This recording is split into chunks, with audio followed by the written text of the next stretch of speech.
Assalamualaikum warahmatullahi wabarakatuh. Bismillahirrahmanirrahim. Hamdan lillah, salatan wassalaman ala Sayyidina Muhammad ibn Abdillah, Rasulillah wa ala man sahibah wa tabi'ah hudah, amma ba'd. Nabi kita Muhammad SAW sebagai manusia yang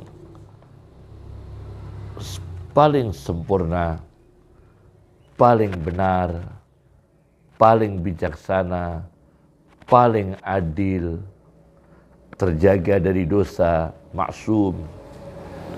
Beliau memberikan motivasi secara global, seperti beliau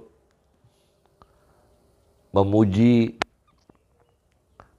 warga negara tertentu, meskipun di dalam negara itu tidak semua penduduknya seperti itu. Misalnya negara Yaman, itu di beberapa hadis dipuji warganya oleh Rasulullah SAW. Warga Yaman dipuji oleh Nabi. Meskipun di dalam penduduk Yaman sendiri itu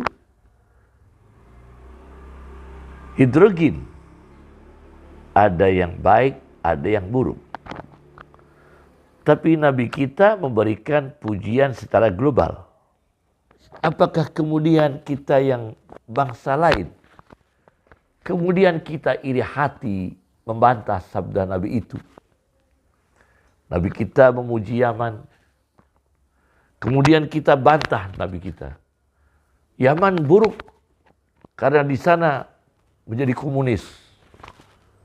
Yaman buruk, di sana banyak perjudian. Yaman buruk, di sana banyak peperangan. Yaman buruk, di sana banyak tersebar pembohongan misalnya. Nah, apakah negara lain tidak mengalami yang sama? Nah, sekarang ini saya baca.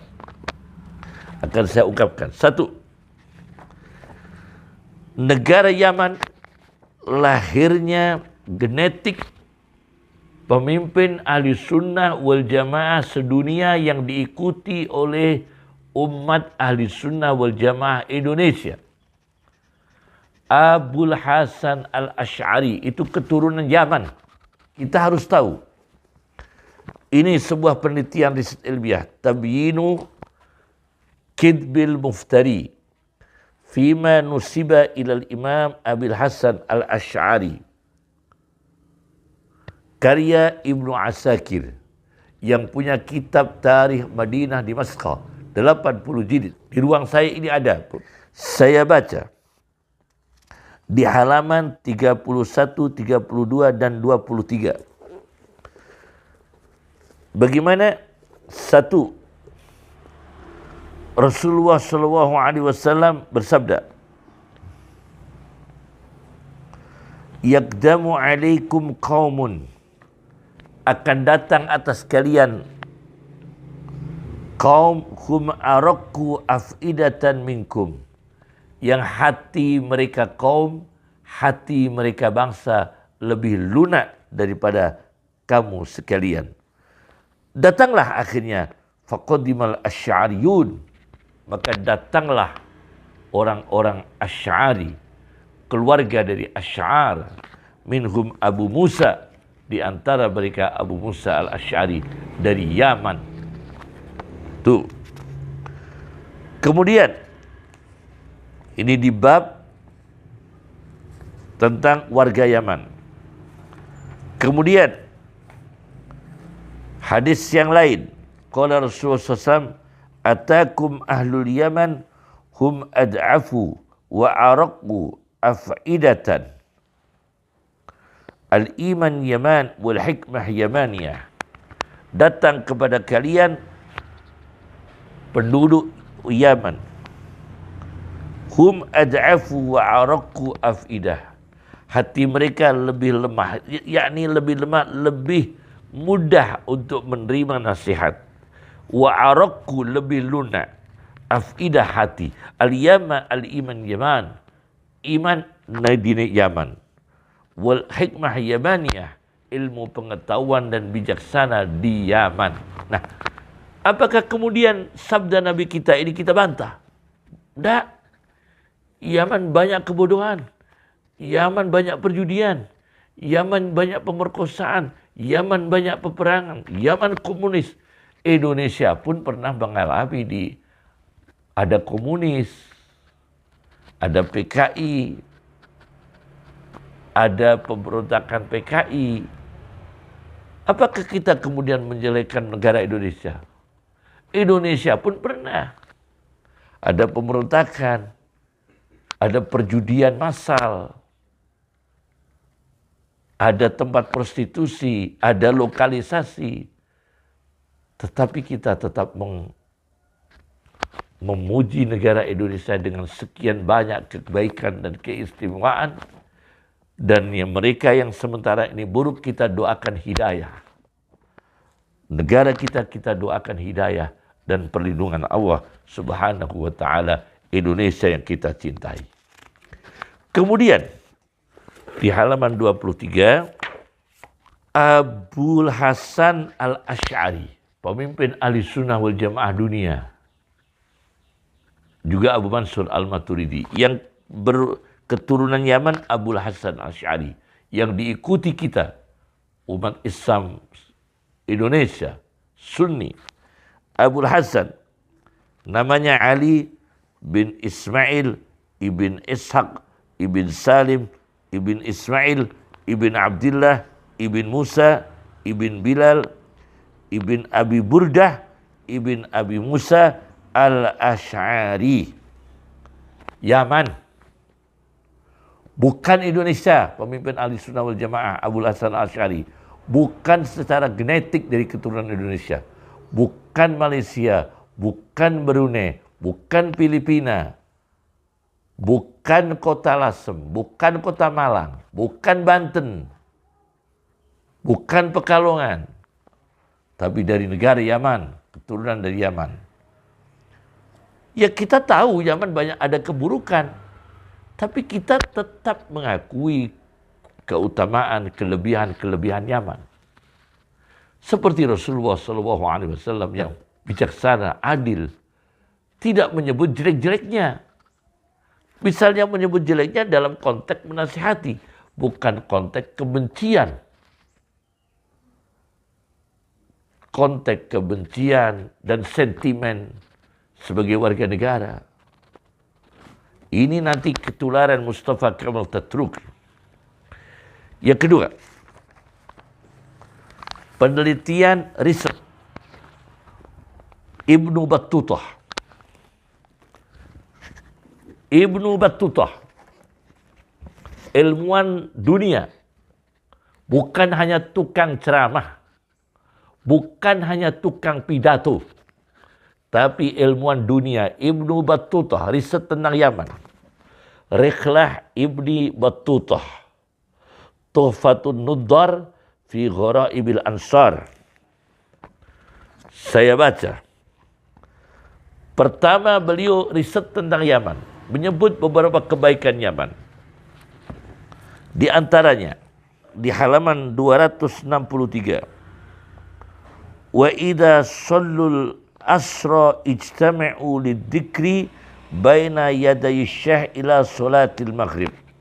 Dan apabila warga Yaman setelah menunaikan asar berkumpul berzikir di depan seorang ulama, seorang kiai sampai maghrib.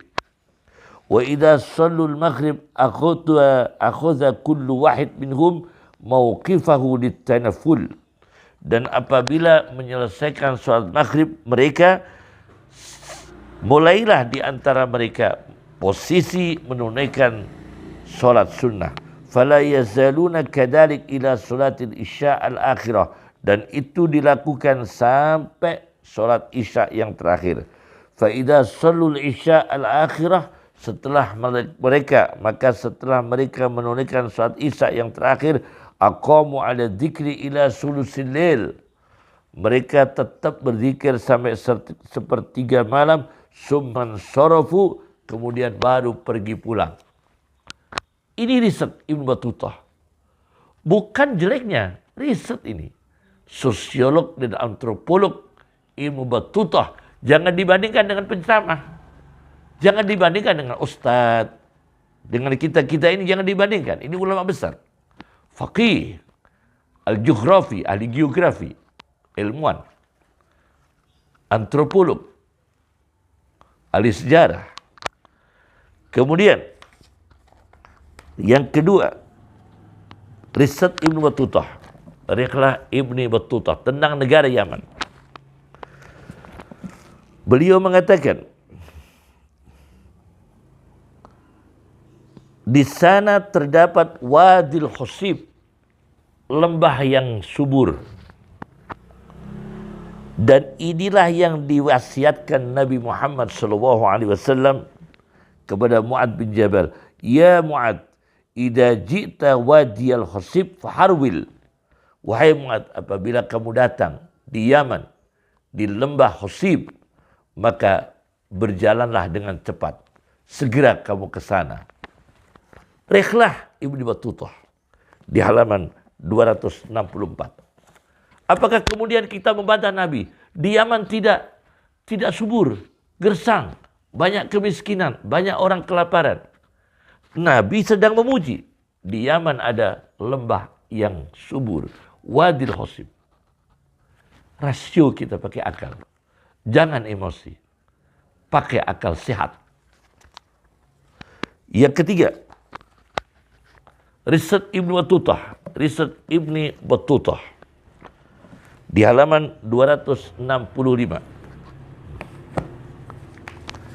Di sana ditemukan seorang pemimpin ahli sunnah wal jamaah bernama Ahmad bin Ujail.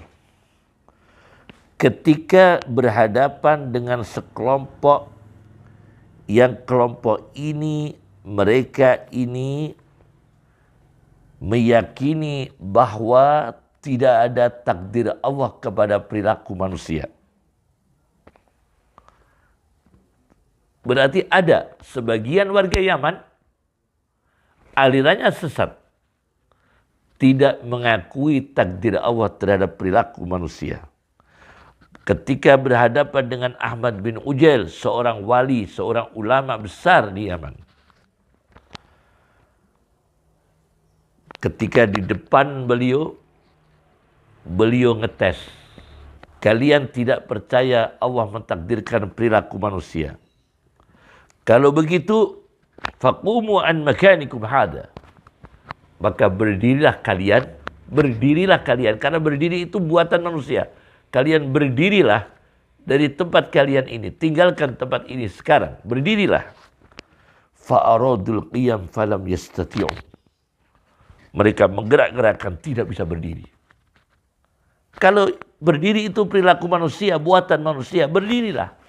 Maka mereka ini yang tidak percaya takdir Allah atas perilaku manusia, fa'aradul qiyama falam yastati'u. Maka mereka ingin berdiri, tidak mampu berdiri. Wa aqamu kadzalik, dan tetap duduk tidak bisa berdiri. Washtadda bihimul har, berat sekali mereka menghadapi panas yang berat. Walahiqahum bahajus syamsi, dan menemuilah mereka di terik nyalanya panas matahari, nyalanya matahari. Wadujju mimma nazala bihim, dan mereka teriak kesakitan atas apa yang mereka alami, atas perkara yang turun yang terjadi pada mereka, yaitu tidak bisa berdiri, padahal mereka meyakini perilaku manusia, perbuatan manusia, bikinan manusia sendiri. Mereka tidak bisa berdiri dan panas dengan matahari, lama tidak bisa berdiri. Maka Syekh Ahmad bin Ujail mendapatkan laporan, inna haula'il qaum qad tabu ila Allah. mereka ini sudah bertobat kepada Allah, waruja'u an madhabihim al-fasid, dan mereka kembali meninggalkan madhab mereka yang fasid, yang rusak, tidak mengakui takdir Allah. Akhirnya Ahmad bin Ujail menghampiri mereka, fa'akhudha bi'aidihim, tangan mereka dipegang oleh Ahmad bin Ujail, berdiri. Dia digerakkan kemudian berdiri. Wa ahadahum ala ruju' ilal haq, dan Ahmad bin Ujail berjanji kepada mereka, menjanjikan kepada mereka supaya mereka ke jalan yang benar, mengakui akan takdir Allah. Akhirnya mereka bertobat. Kemudian ketika Ibn Battutah riset tentang negara Yaman, perjalanan di Yaman, di halaman 267, beliau mengatakan tentang Sana'a. Sana'a dan Aden banyak, kejahatan juga banyak. Mungkin pernah terjadi komunis, tapi penelitian beliau ini, beliau mengatakan Sana'a Madinatun Kabirah, kota besar. Saat beliau sedang meneliti di sana, Hasanatul Imarah, bagus bangunannya. Kasiratul Asjar, banyak pohon. Wal fawakih, banyak buah-buahan. Wal zar'i, banyak tanaman. Mu'tadilatul hawa, iklimnya enak, normal, bersahabat. Thayyibatul ma', airnya enak. Nah, bahkan beliau mengatakan, wa jami'u Sana'a min ahsanil jawami', masjid jami' Sana'a termasuk masjid jami' yang terbaik yang beliau tahu. Nah, apakah kemudian kita membantah? Udah, di sana juga banyak kelaparan, di sana juga banyak kemiskinan. Indonesia, kita puji negara yang pertaniannya bagus. Apakah kemudian banyak Indonesia lapar, banyak Indonesia begini, jelek begini. Ya tidak boleh begitu. Nah, ini di antaranya ya. Nah, kemudian yaitu penelitian yang ketiga, Razi, Fakhruddin Ar-Razi. Fakhruddin Ar-Razi, beliau ini menulis tentang manaqib al-Imam Asy-Syafi'i. Imam Syafi'i, ulama kita, pemimpin kita yang diikuti kita, umat ahli sunnah wal jamaah di Indonesia yang berhaluan madhab Syafi'i. Saya baca di kitab ini, karya Fakhruddin Ar-Razi, Manaqibul Imam Asy-Syafi'i. Bukan kelas ustadz penceramah, bukan. Bukan warga Lasem, saya warga Lasem. Bukan orang Palang, bukan orang Banten. Bukan orang Jawa Timur, bukan orang Jawa Barat, bukan orang Jawa Tengah. Ini Imam Syafi'i dan Ar-Razi, ilmuwan besar yang punya kitab Mafatihul Ghaib dan Razi. Beliau mengatakan di halaman 29, tentang guru-gurunya Imam Syafi'i. Wa amma min ahlil Yaman fa Muttarif ibn Mazin, satu Muttarif ibn Mazin, wa Hisham bin Yusuf qadi Sana'a, hakim agung di Sana'a, wa Amr bin Abi Salamah, wa Yahya bin Hassan, guru Imam Syafi'i di Yaman. Di sisi yang lain beliau juga cerita tentang keburukan di antara negara Yaman. Tapi kita juga mengakui bahwa Imam Syafi'i itu murid di negara Yaman. Apakah kemudian kitab dia pondok pesantren, sedikit kitab-kitab yang dibaca dari negara Yaman, kemudian kita mengatakan Yaman kurang ulama, apa begitu? Saudara, kita tahu pengalamannya. Yang pengalaman, saya ini pernah datang di India. Di India, pusat ilmu Islam di Deoband, India. Di sana ada Lucknow, ada Deoband. Bagaimana di sana? Banyak sekali. Saya datang di satu desa. Kiai tingkat desa di India mensyarah Sunan An-Nasai. Ada syarah Sunan Abi Dawud. Ada syarah Sunan Tirmidzi. Ada kitab Kanzul Ummal. Itu 18 jilid orang India. Gurunya Syekh Yasin banyak di India. Syed Muhammad bin Alawi Al-Maliki berguru di India. Di Abul Hasan Ali An-Nadwi. Apakah kemudian kita membantah cerita itu? India buruk, miskin, kumuh, kotor, kedoliman, banyak korupsi. Apakah begitu?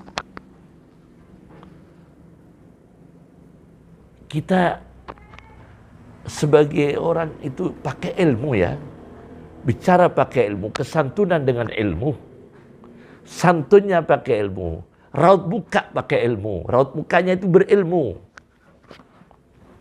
Lidahnya pakai ilmu. Bukan pakai kemarahan. Ini hasil riset Ar-Razi. Kemudian, hasil risetnya seorang ulama ahli hadis, ahli tasawuf, Abu Nu'aim Al-Asfahani. Di dalam kitab Khilyatul Awliya wa Tabaqatul Asfiya tentang negara Yaman. Tentang negara Yaman.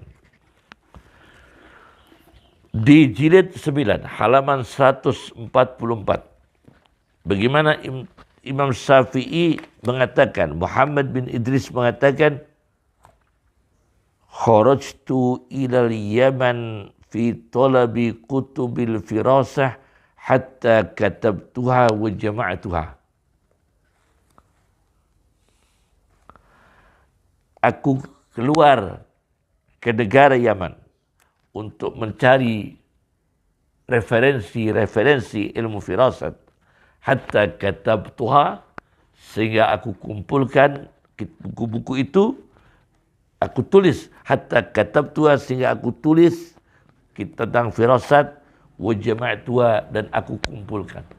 Imam Syafi'i untuk melengkapi kepustakaannya, ini Imam Syafi'i loh. Bukan penceramah. Bukan kelas ustadz yang sekedar pidato-pidato seperti saya. Hanya sekedar pidato-pidato tanpa ilmu. Marah tanpa ilmu. Raut muka tidak pakai ilmu. Lidah nggak pakai ilmu. Joget-joget nggak pakai ilmu. Jelek-jelekan sana, jelek-jelekan sini dengan cara kampungan tidak pakai ilmu.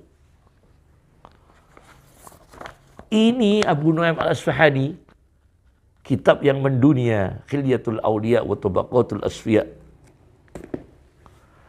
Imam Syafi'i setelah perjalanan mencari kelengkapan kepustakaan, mencari buku, kitab-kitab referensi tentang ilmu firasat, ternyata beliau butuh ke negara Yaman. Nah, ada cerita yang menarik. Setelah beliau pulang dari negara Yaman,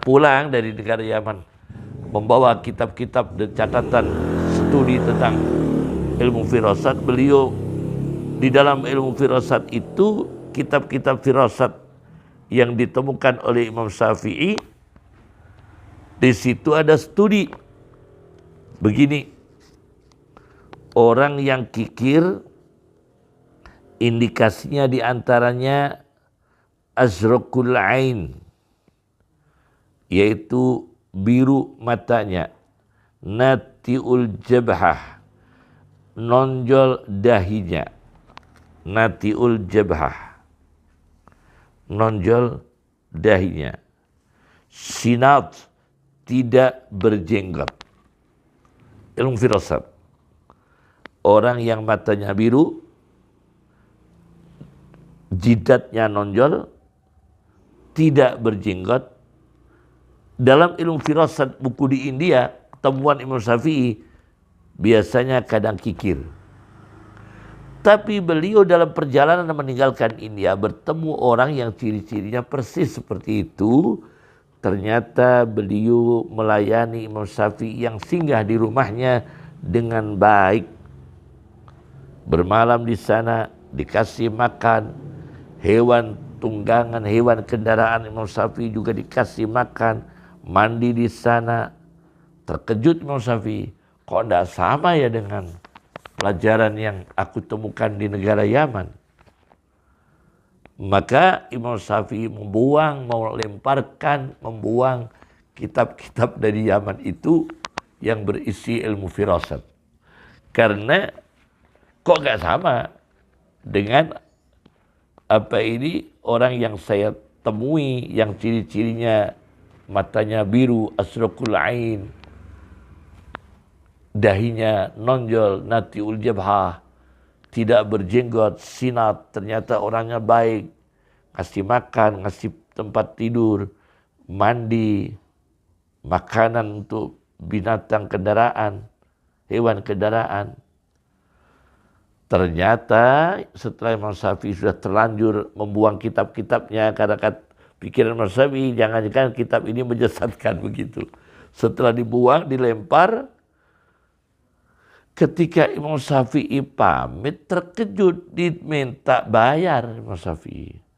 Ishtaraitu laka tu'aman bidirhamin. Hai orang, aku belikan makan untuk kamu 2 dirham bayarnya. Wa idza ma bikada wa kada, dan ini dan itu, wa itron minyak wangi bisalasati dirahim, 3 dirham. Wa alafan lidabatika bidirhamin, makanan binatang yang kamu kendarai 2 dirham. Wa kira'il furush wa lihaf dirhamani, wa kira'ul furush wa lihaf dirhamani, sewa tempat tidur dan selimut 2 dirham. Imam Syafi'i kemudian faqabattu bitilkal kutub, maka aku kepingin kitab-kitab yang sudah terlanjur aku buang di jalan tadi, sudah terlanjur aku buang. Ternyata benar ciri-ciri yang disebutkan itu dengan orang yang aku alami, orang yang aku temui. Ini riset Khilyatul Auliya. Kemudian pikiran temuan ulama muslim kontemporer Abdul Fattah Abu Ghaddah dalam bukunya Safahat, kitabnya Safahat min sabril ulama ala syada'idil ilmi wat tahsil. Safahat min sabril ulama ala syada'idil ilmi wat tahsil, di halaman 234-235. Ahmad bin Hanbal, ulama besar, bukan tingkat penceramah seperti saya, bukan tingkat ustadz seperti saya. Ulama besar Ahmad bin Hanbal yang punya Musnadu Ahmad, pemimpin ahli sunnah wal jamaah dunia. Diceritakan di sini beliau kharajal Imam Ahmad ila Abdul Razzaq bi Sun'a'il Yaman. Imam Ahmad keluar untuk mengaji pada ulama besar di Sun'a Yaman, Abdul Razzaq, sanata 97 wa mi'ah, tahun 197. Jelas sudah. Bahkan sampai di sana ketemu Abdul Razzaq As-Sun'ani di negara Yaman, jauh-jauh Ahmad bin Hanbal dari Baghdad, Irak, mencari ilmu ke negara Yaman. Ahmad bin Hanbal cari ilmu di negara Yaman. Kemudian beliau sampai ketemu Syekh Abdul Razzaq, kehabisan uang. Sampai di negara Yaman, Ahmad bin Hanbal kehabisan uang. Fa'aradu alaina Abdul Razzaq darahima katsirah. Kata Yahya bin Ma'in yang ikut menyertai, sampai di Sun'a karena kehabisan uang, Syekh Abdul Razzaq menawarkan sejumlah uang dirham yang banyak. Falam yakbalha. Ahmad bin Hanbal tidak menerimanya karena dari guru, tujuannya mencari ilmu, bukan mencari uang. Kemudian Ahmad bin Hanbal didawai oleh Syekh Abdul Razzaq, ulama Yaman, sudah terima uang saya sebagai utang, tidak saya beri, minjem. Ahmad bin Hanbal pun tidak menerima. Akhirnya Ahmad bin Hanbal di sana bekerja, cari uang untuk membiayai mengaji pada Syekh Abdul Razak As-Sun'ani, ulama Yaman, Sun'a. Apa kerjaannya Ahmad bin Hanbal? Ya'malut tikak, yaitu bekerja motong-motong daging yang dipanggang, berarti sate. Untuk biaya hidup di sana, Luar biasa. Ini Ahmad bin Hanbal. Kemudian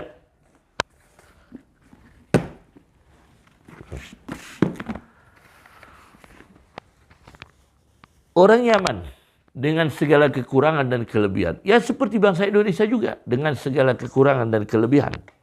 Tetapi orang Yaman sejarahnya pernah mendapatkan nasihat yang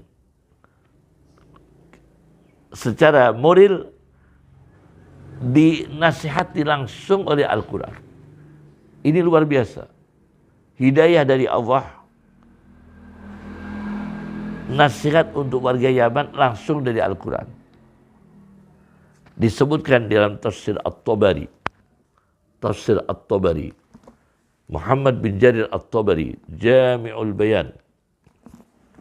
Di juz 2 Al-Quran. Kalau ini di jilid 2, halaman 291. Disebutkan di sini pernah orang Yaman pergi haji. Inna nasan min ahli Yaman kanu yahujjun wa yusafirun. Sebagian orang dari orang Yaman, penduduk Yaman, sebagian. Jadi tidak menjelekkan semua. Yahujjun, pergi haji, wa yusafirun, melakukan perjalanan, pepergian, wala yatazawwadun, tidak berbekal, tidak punya sangu. Maka di jalan bisa parasit ya, tamak. Maka fa'amarahumullah bitnafaqah wazzat fi sabilillah. Maka Allah merintahkan mereka untuk tetap bawa sangu, nafaqah. Bawa nafaqah, biaya nafaqah, wazzat, biaya sangu fi sabilillah, di jalan Allah. Summa amba'ahum anna khairaz zat at-taqwa. Dan Allah mengkabarkan kepada mereka sebaik-baiknya bekal adalah takwa, itu tidak minta-minta, tidak hidup parasit. Wa tazawwadu fa inna khairaz zadit taqwa. Dan sangu, bekalah kalian, bawa bekal kalian, bawa sangu, bawa biaya. Fa inna khairaz zadit taqwa. Maka sebaik-baiknya bekal adalah takwa, tidak merepotkan orang, tidak parasit, tidak tamak dan sebagainya. Nah, apakah ini hanya orang Yaman? Apakah di Indonesia tidak ada orang yang tamak? Apakah orang Indonesia tidak ada yang menyalahgunakan proposal? Apakah di Indonesia yang tidak ada yang berbohong dalam mengemis? Apakah kemudian kita menjelekkan, Yaman itu pernah ngemis-ngemis hajinya sampai Quran turun. Apakah di Indonesia tidak ada pengemis yang bohong? Apakah di Indonesia tidak ada proposal yang bohong?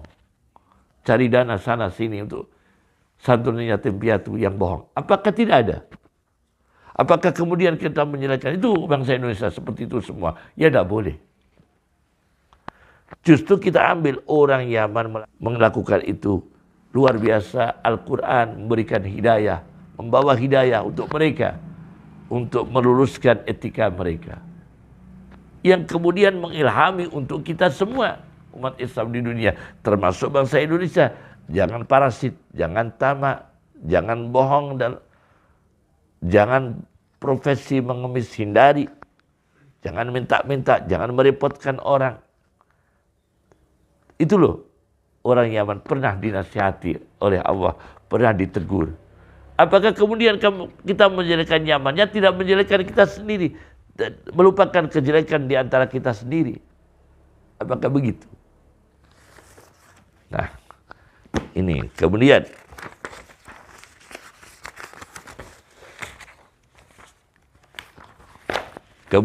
saya baca lagi. Luar biasa. Ini kitab Kanzul Ummal fi Sunanil Aqwal wal Af'al. Karya Alauddin Al-Muttaqi bin Husamuddin Al-Hindi. Alauddin Al-Muttaqi ibn Husamuddin Al-Hindi. Jilid 14. Ini ulama besar semasa Jalaluddin As-Suyuti. Bukan kelas saya penceramah, bukan kelas ustaz seperti saya. Bukan hanya orang yang lidahnya tanpa ilmu.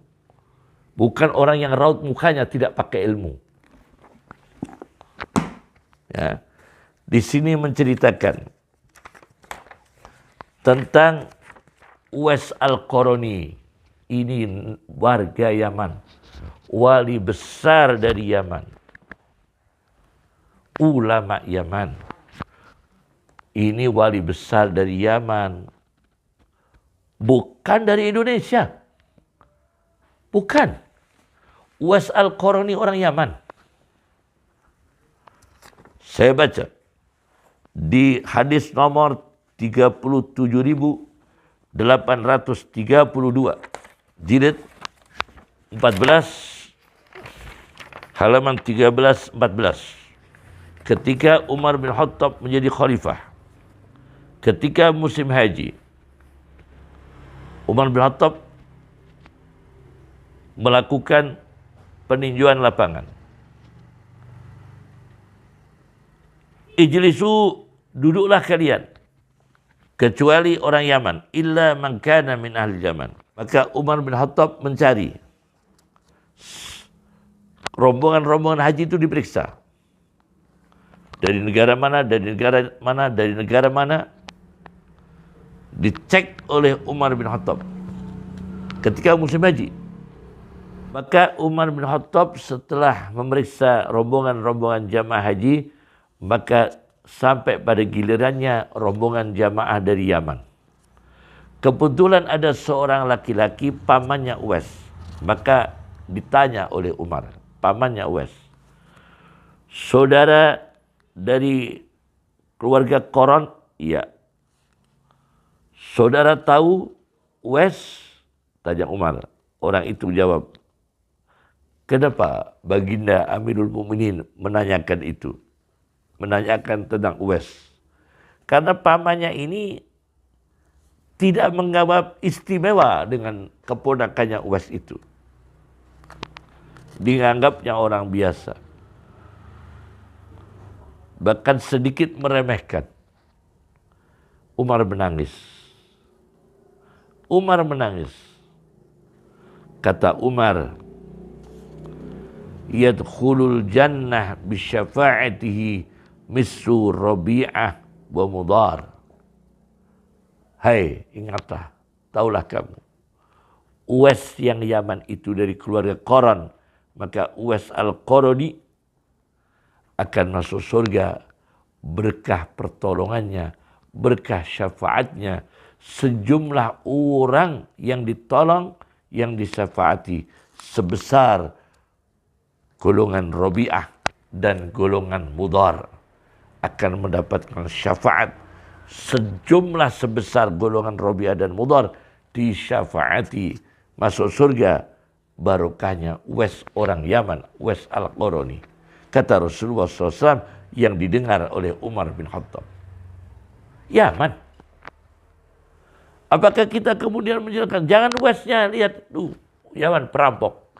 Lihat itu, ada pemerkosaan di Yaman. Di Indonesia juga ada perampok. Juga ada pemerkosaan. Juga ada pembunuhan. Juga ada korupsi. Tapi kita tidak boleh menjelek-jelekan negara Indonesia sebagai negara buruk dan begini-begini. Tidak boleh.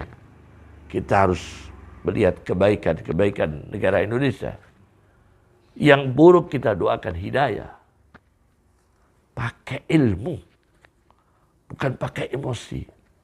Semoga kita mendapatkan hidayah dari Allah Subhanahu wa Ta'ala. Assalamualaikum warahmatullahi wabarakatuh.